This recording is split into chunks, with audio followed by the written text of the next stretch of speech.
Moi! Tämän videon aihe on kaunistelematta ja yksinkertaisesti kuinka vältät niitä, joita jokainen pelkää. Läksyjä! Siis kukaan ei oikeesti varmaan pidä niistä. Mitä erikoistapauksia, mutta voi, kun ne pitäisi tehdä.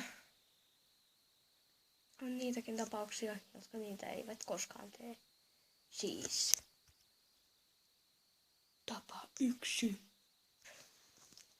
Varmasti kaikista klassisin tapa. Olet vain hyvä oppilas. Ja teet läksysi kunnolla. Aamen.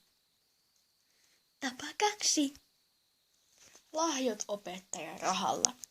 Ei sillä, että opettaja aina suostuisi siihen, mutta jos kaljarahat on kipeästi lopussa, se kannattaa tehdä.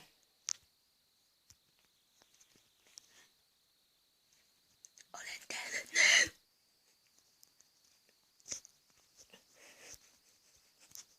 Ja tapa 3. Miksi et käyttäisi vaikka nettiä?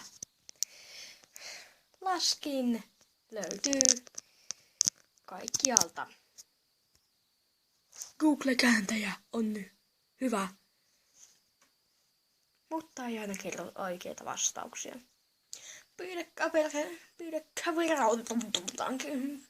kavereiltasi somessa apua.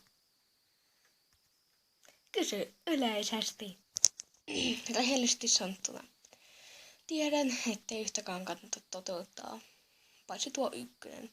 Se nyt ei ollut miten päältä läksysi, mutta tehkää paremmin video. Ehkä teettekin. Ehkä onnistutte siinä. Moikka!